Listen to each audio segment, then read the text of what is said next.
안녕하세요, 데일러입니다. 이번 시간 우리 브러쉬를 소개하겠습니다. 모든 메이크업 아티스트들 또는 메이크업을 하는 모든 분들의 최고의 친구이자 아티스트는 바로 브러쉬입니다. 자, 이 브러쉬에 대해서 여러분들에게 소개해 드릴 텐데요. 장비빨이라고 혹시 아십니까? 어떠한 스포츠를 할 때도 장비가 중요하죠. 이게 내 실력이 모자라서가 아니라 나 오늘 이 장비가 아닌 것 같아요. 이 장비빨이 되게 중요한데요. 메이크업에 있어서도 이 장비가 굉장히 중요합니다. 근데 배보다 배꼽이 더 크다고요. 이 뭐 하나 하는데 장비 다 구입하다 보면 엄청 비싸요. 그리고 브러쉬도 아시죠?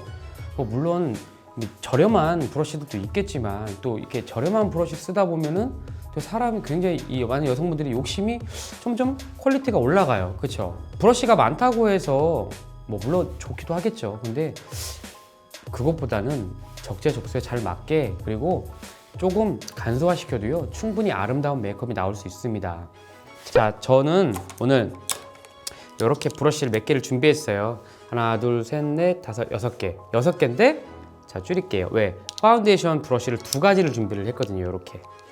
자, 이렇게 두 가지. 모양이 좀 다르죠? 제가 설명하면서 보여드리도록 할게요. 자, 먼저 파운데이션 바를 거예요. 자, 우리가 보통 많이 바르는 파운데이션 브러쉬가 이 납작 브러쉬예요. 보이시죠? 자, 근데 이 브러쉬 다들 어떻게 쓰세요? 예전에도 제가 말씀드렸지만 이렇게 쓰세요. 근데 문제가 보세요. 제가 파운데이션 준비를 했는데 자, 보통 이렇게 해가지고 이렇게 제가 흡수시키라고 말씀드렸죠? 흡수시켜서 이렇게 써요. 이렇게 쓰는데 손등이니까 괜찮은데 그래도 손등에도 이렇게 잘 보시면 문제가 뭐예요? 경계선이 생기고 결이 생겨요. 그래서 우리 어떻게 해요? 손이나 퍼프로 다시 문지르시잖아요. 자, 이 브러쉬도 굉장히 우리가 유용하게 잘 쓸 수 있어요. 하지만 다른 걸 한 가지 추천을 한번 해봐 드릴게요. 이렇게 버핑 브러쉬라고 해서 이렇게 둥근데 안이 이렇게 쏙 들어간 납작한 브러쉬가 있거든요. 이 브러쉬 보이시죠? 이렇게. 자, 이 브러쉬의 장점이 있어요. 그건 뭐냐면 자, 이 상태에 덜었어요. 자, 이 상태에서 이렇게 묻혀주세요. 그러면서 장점이 뭐냐면 자, 똑같아요. 결 이렇게 바를 수 있는데 피부 결대로 바르시다가 혹시나 마찬가지로 결이 생겼어요. 그러면 뭐예요? 납작 브러쉬로 블렌딩이 되시겠어요? 안 되죠. 자, 이 둥근 브러쉬는요 이게 돼요. 이렇게 굴려서 사용할 수가 있어요. 그러면 결이 생겨 있거나 이런 부분들을 둥근 브러쉬니까 이렇게 굴려줄 수가 있는 거예요. 보세요. 이렇게 발랐어요. 이렇게 바르고 나서 결이 생겨 있네. 그러면 이렇게 블렌딩을 해서 필 수가 있다는 거. 이게 굉장히 큰 장점이라는 거예요. 소개해 드릴게요. 다시 한번. 첫 번째 여러분들에게 소개해 드릴 브러쉬는 파운데이션 브러쉬. 이 파운데이션 브러쉬는 꼭 있어야 돼요. 하지만 선택사항이에요. 나는 이 납작한 브러쉬로 쓸 수 있다 라고 하시면 쓰셔도 되고요. 나는 좀 표현이 힘든 것 같아 라고 하시면 이렇게 약간 둥근 브러쉬 좀 쓰시면 돼요. 여러분들이 꼭 파우치에 있어야 될 첫 번째 브러쉬는 베이스에 있어서 파운데이션 브러쉬예요. 자, 두 번째 브러쉬예요. 두 번째 브러쉬는 파운데이션 쓰셨으면 뭐 해야 되죠? 파우더 해야 되죠? 자, 소개해드릴 브러쉬예요. 자, 둥근 브러쉬입니다. 자, 이 브러쉬의 장점은 일석삼조라는 거예요. 일석이조도 아니고 일석삼조. 왜? 보통 우리가 파우더 쓸 때 큰 브러쉬 쓰잖아요. 쓰셔도 돼요. 하지만 굳이 그럼 왜 큰 걸 쓸까요? 라고 했을 때 사실 잘 모르겠어요. 저는 충분히 이 작은 브러쉬도 파우더 브러쉬의 역할을 굉장히 잘해요. 자, 보여드릴게요. 자, 프레스드 파우더예요. 자, 묻혔죠? 이게 얼굴이라고 생각해 보세요. 똑같아요. 파우더 브러쉬처럼 쓰세요. 그리고 굴려주시잖아요. 블렌딩. 똑같아요. 그쵸? 자, 파우더 브러쉬 썼어요. 근데 이제는 하이라이트 해야 되네? 그럼 하이라이트 브러쉬 또 쓰실 거예요? 그냥 마른 티슈나 아니면 이렇게 손바닥이나 이런 데다 덜으세요. 그리고 나서 하이라이터예요. 자, 하이라이터 묻히세요. 묻히셔가지고 어떻게 해요? 똑같아요. 하이라이트를 넣어야 되는 부분에 넣으세요. 그리고 또 블렌딩. 이제 볼터치 하고 싶네. 블러셔를 해야 되네요. 또 쓰실 거예요? 아니에요. 하나면 돼요. 자, 계속 썼던 둥근 브러쉬 묻힙니다. 자, 살짝 계속. 자, 표현해야 되는 얼굴이라고 생각하시면 얼굴 부분에 그냥 하시면 돼요. 끝. 자, 세 가지를 썼는데 세 가지 브러쉬를 다 쓸 수는 없어요. 그쵸? 이런 둥글고 조금 작은 이런 통통한 브러쉬 하나 있으시면요 파우더도 쓸 수 있죠, 블러셔도 쓸 수 있죠, 하이라이팅도 쓸 수 있어요. 그리고 또 한 가지는 컨투어, 파우더 타입의 컨투어예요. 예를 들어 쉐딩 제품인데 파우더로 돼 있어요. 그러면 또 쓰시면 돼요. 파우더 얼굴 쓰고요. 그 다음에 쉐딩 제품이면 쉐딩 제품 묻혀서 쓰고, 닦아서 하이라이팅 쓰시고, 그리고 마무리로 블러셔 쓰시면 돼요. 자, 파운데이션 브러쉬 썼어요. 첫 번째. 두 번째, 파우더 브러쉬. 파우더 브러쉬로 파우더도 썼고, 하이라이터 썼고, 블러셔 썼어요. 자, 이제 아이 메이크업으로 넘어갈게요. 자, 아이 메이크업 제가 4가지 구성되어 있는 제품을 선택을 해봤어요. 자, 아이 메이크업을 할 때 어떻게 하죠? 보통 우리가 원 컬러 올리는 경우도 있고, 투 컬러, 쓰리 컬러 올리는 경우도 있어요. 브러쉬도 마찬가지예요. 아이 메이크업 할 때 딱 2가지만 있으시면 된다고 생각하시면 돼요. 자, 첫 번째, 둥근 라지도 브러쉬예요. 보이시나요? 자, 이렇게 둥글게 굴려져 있는 브러쉬 있어요. 자, 이 브러쉬의 장점 뭐예요? 베이스가 된다는 거예요. 놓쳤어요? 자, 손등에 표현해 볼게요. 손등에다가 이렇게 둥근 브러쉬의 장점, 납작 브러쉬도 마찬가지지만 둥근 브러쉬의 장점은요, 내가 편하게 아이홀이나 이런 부분에 굴려줄 수가 있다는 거예요. 제 눈에 한번 해볼게요. 자, 눈 보시면, 자, 어디부터 할까요? 없어요. 그냥 이렇게 둥글기 때문에. 납작한 브러쉬는 이렇게만 쓰셔야 돼요. 하지만 둥근 브러쉬 장점은 이렇게 굴려서 쓰실 수가 있다는 점이에요. 이런 식으로 편해요. 자, 두 번째, 마찬가지로 둥근 브러쉬 쓰세요. 자, 그리고 어떻게? 자, 또 굴리세요. 납작 브러쉬 마찬가지예요. 하다 보면 경계선 생길 수 있어요. 자, 근데 둥근 브러쉬 장점은 이렇게 굴려주시면 된다는 거예요. 컬러를 넣을 수 있다는 거. 자, 세 번째, 포인트 컬러예요. 자, 이 포인트 컬러는 이렇게 큰 브러쉬 쓰면 안 돼요. 왜? 너무 면적이 크다 보니까 아이홀 전체에 들어갈 수가 있어요. 그렇기 때문에 요번에는 브러쉬 하나만 바꿔주세요. 어떤 거다? 이렇게. 자, 베이스랑 중간 컬러는 큰 브러쉬를 이용을 했는데 요번엔 새끼예요. 스몰돔. 조금 작고 만져보시면 조금 탄탄한 탄력 있는 브러쉬. 자, 이 브러쉬를 이용을 할게요. 포인트 컬러 붙였어요.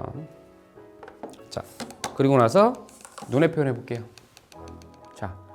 자, 제일 진한 포인트 컬러 어디예요?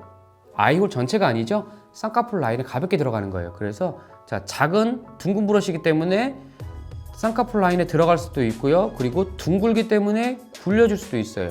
자, 이렇게. 자, 이런 식으로. 보이시죠? 자, 여기서 또 한 가지. 자, 납작 브러쉬로는 힘들 수도 있고 불가능할 수도 있어요. 뭐 세상에 불가능은 없지만 하실 수는 있지만, 납작 브러쉬보다는 둥근 브러쉬가 이번엔 또 편해요. 뭐냐면 베이스 컬러 넣고 중간 컬러 넣고 포인트 컬러 넣었는데 조금 컬러감이 통일하거나 균일하지 못한 것 같아요. 그랬을 때 다시 큰 브러쉬를 드는 거예요. 그래서 제일 처음에 썼던 베이스 컬러를 묻히신 다음에 어떻게 해요? 경계선 생겨 있는 것 같네? 그랬을 때 굴려주시면 돼요. 이런 식으로 굴려주시면 자연스럽게 통일감도 있을 수가 있고요, 쓸 수가 있어요. 마지막은 아이라인인데요. 아이라인 그리시다 보시면 문제가 뭐죠? 어떻게 뭉툭해요. 그리고 모양 만들기도 쉽지 않아요. 그래서 우리가 어떡하죠? 손가락 이용하시거나 면봉으로 이렇게 쭉 올리시는 분들도 되게 많아요. 하지만 보세요, 이렇게 납작한 브러쉬예요. 납작한, 약간 둥근데 이렇게 모가 촘촘하고 납작한, 자, 이런 스머지 브러쉬. 스머지 뭐예요? 이렇게 밀어서 문질러서 사용할 수 있어요. 스머지에서. 이 브러쉬 있으시면 어떠한 아이라이너도 만들 수 있다는 거 보여드리도록 할게요. 자, 라이너 그려볼게요. 자, 라이너 그렸어요. 자, 라이너의 또 한 가지 장점은 뭐죠? 아무리 워터프루프라도요, 그리고 나서 이렇게 하면 밀려버려요. 번지는 거 보이시죠? 그쵸? 자, 그려볼게요. 자, 준비합니다. 스머지 브러쉬. 자, 그리다 보니까 너무 뭉툭해요. 자, 브러쉬로 그대로 피시는 거예요. 이렇게 쓱쓱쓱 문지르세요. 자, 그러면 뭉툭했던 게 라인이 슬림하게 빠져요. 그쵸? 자, 그리고 나서 또 한 가지는, 자, 이제 문질러도 밀리지 않는다는 거, 그리고 번지지 않는다는 거. 자, 여기서 2가지인 거예요.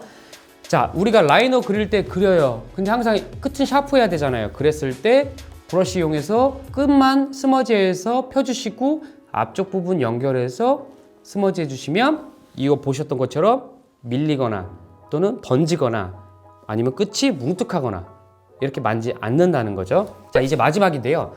마지막은 뭐예요? 립스틱 바르잖아요. 립 브러쉬 쓰세요? 잘 안 써요. 사람들이 브러쉬 막 이렇게 해서 쓰시는 분들 많이 없어요. 그래서 어떻게 해요? 다들 손가락 이용해서 이렇게 해서 이렇게 바르거나 아니면 립스틱으로 이렇게 바르고 이거 하시는 분들 제일 많잖아요. 브러쉬 잘 안 쓰죠?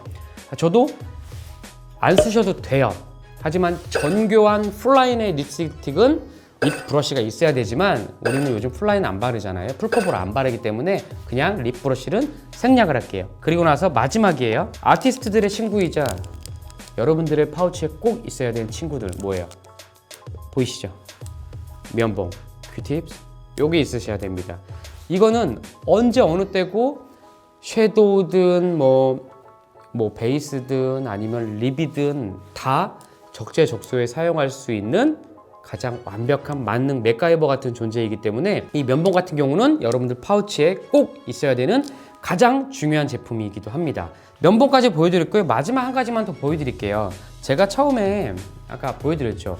파우더도 썼고 하이라이터도 썼고 블러셔도 썼어요. 근데 이거를 파우치에 다 갖고 다니시기 되게 힘들잖아요. 그래서 휴대용으로는 이렇게 작은 브러쉬 있죠. 이렇게 둥글고 이렇게 파우치에 쏙 들어갈 수 있는 거. 자, 이런 작은 브러쉬는 꼭 여러분 파우치에 하나쯤 있어주세요. 그래서 이렇게 파우더도 쓰고 이렇게 하이라이터도 쓰고 그 다음에 마지막으로 블러셔도 이렇게 쓰고 이거는 휴대용으로 제가 말씀드린 겁니다. 마지막으로 정리 한번 해볼게요. 자, 제가 여러분들에게 소개시켜 드릴 브러쉬는요 총 5가지입니다. 첫 번째 파운데이션 브러쉬, 두 번째 파우더, 하이라이터, 블러셔 브러쉬, 마지막 아이 메이크업에 있어서 요거 큰 브러쉬, 작은 둥근 브러쉬, 스머지 할 수 있는 스머지 브러쉬, 그리고 립스틱은 그냥 손가락을 이용하셔도 되고요. 그리고 마지막 히든 비밀 병기는 꼭 면봉이 있으셔야 된다는 거. 자, 이렇게 브러쉬를 여러분들에게 소개해 드렸습니다. 자, 여기서 끝 아니죠? 제가 처음에 말씀드렸죠? 세척 방법. 자, 브러쉬의 세척 방법. 물론 브러쉬 클렌저로 쓰시면 돼요. 돈이 좀 나가지 않나요? 그리고 문제가 뭐냐면 제가 브러쉬 클렌저를 써보기는 많이 써봤는데 이렇다 할 굉장히 와는 찾아본 적이 별로 없는 것 같아요. 예전 미국 갔을 때 우연찮게 한번 써본 브러쉬 클렌저는 좋았는데 이름이 잘 생각이 안 나고 국내에 수입이 안 되는 것 같더라고요. 그러니까 그건 없으니까 제가 말씀드리는 건데 모든 브러쉬는 휘발성이거든요. 그리고 이렇게 아무리 이렇게 했다고 하더라도요 어때요? 만져보시면 약간 미끄덩한 경우가 많아요. 그 상태에서 막 여러 가지 쓰시다 보면 또 색감이 잘 안 나오거든요. 그래서 그냥 집에서 일주일에 보통은 한 번 정도는 해주시는 게 제일 좋아요. 근데 귀찮죠? 그러면 못해도 여러분들 피부에 쓰는 거기 때문에 2주에 한 번씩은 꼭 해주세요. 어떻게? 먼저 샴푸 해주세요. 이런 천연모 같은 경우는 우리 헤어랑 똑같아요. 우리 헤어 맨날 빨래비누나 세수비누로 머리 안 감잖아요. 자, 그래서 샴푸로 충분히 해주세요. 샴푸에 막 먼저 쪼물쪼물 해가지고 마사지 해주시면서 빨아주세요. 그리고 나서 물로 헹구시는데 가급적이면 이렇게 해서 막 물로 헹구지 마세요. 왜냐면 브러쉬에 뭐가 다 여기 뭉쳐있기 때문에 가급적이면 이렇게 세워서 이렇게 눕혀 반대로 해가지고 이렇게 해서 물에 막 씻어주세요. 자, 그리고 나서 마지막 꾹 짠 다음에 이제는 제일 중요한 거 샴푸로만 해도 돼요. 하지만 이거 제가 말씀드렸죠. 우리 헤어라고. 그렇기 때문에 꼭 트리트먼트 제품, 헤어 트리트먼트 제품을 이용을 해서 마지막으로 다시 한번 조물조물 해가지고 조금 부드럽게 해주세요. 그리고 나서 어떻게 꾹 짜세요. 다 헹구고 나서 꾹 짠 다음에 이렇게 세워놓으시면 안 돼요. 그러면 여 끝에가 다 상합니다. 그래서 나중에 쓸 때 브러쉬에 뭐가 다 빠져나가요. 그래서 그늘지고 선선한 곳에 정성스럽게 티슈나 이렇게 하나 몇 장 깔아 놓으시고 나서 이렇게 눕혀 놓으세요. 그리고 나서 아마 다음에 쓸 때 보시면 이렇게 잡혀 있을 거예요. 그 상태에서 티슈로 가볍게 마무리로 한번 핸들링 해주시고 나서 사용하시면 마치 새 것처럼 사용할 수가 있어요. 또 많은 분들이 여쭤보시는 게 있어요. 브러쉬 털이 자꾸 빠져요. 그건 왜냐면 세척을 잘 하지 않으셔서 그래요. 여러분들 브러쉬 이렇게 끝에 이렇게 잘 안에 보시면요 굉장히 많은 이물질들이 껴 있을 거예요. 그래서 많이 여기가 상하는 거예요. 그래서 털이 많이 빠지기 때문에 못해도 2주일에 한 번씩은 샴푸로 세척하고 물 꾹 짠 다음에 트리트먼트로 다시 한번 해주시고 나서 그늘진 선선한 곳에 이렇게 꼭 눕혀서 보관해 주시면 아마 다음에 이용할 때도 마치 새 것처럼 이용을 하실 수가 있습니다. 자, 제품에는 투자하셔도 돼요. 하지만 브러쉬에는 너무 많이 투자하지 마세요. 하지만 또 나는 브러쉬가 굉장히 중요해 라고 하시면 다양한 브러쉬들 구매해서 사용하셔도 되는데 오늘 제가 가르쳐 드린 거는 그냥 기본적으로 이 정도의 브러쉬만 있어도 충분히 여러분들이 원하는 메이크업이 나온다, 이런 측면에서 여러분들에게 소개해 드렸으니까는요, 뭐 꼭 이렇게만 안 하셔도 됩니다. 자, 다음 시간에도 좀 더 중요하고 다양한 컨텐츠로 여러분들 찾아뵐 테니까요. 자, 오늘 사용하는 브러쉬 말고 뭐 또 다른 브러쉬, 또 다른 제품들이 궁금한 게 있으시면 저에게 댓글 달아주세요. 제가 언제든지 여러분들에게 소개해드리면서 많은 분들과 공감과 소통할 수 있는 테일러가 되겠습니다. 그럼 다음에 또 만날게요. 안녕.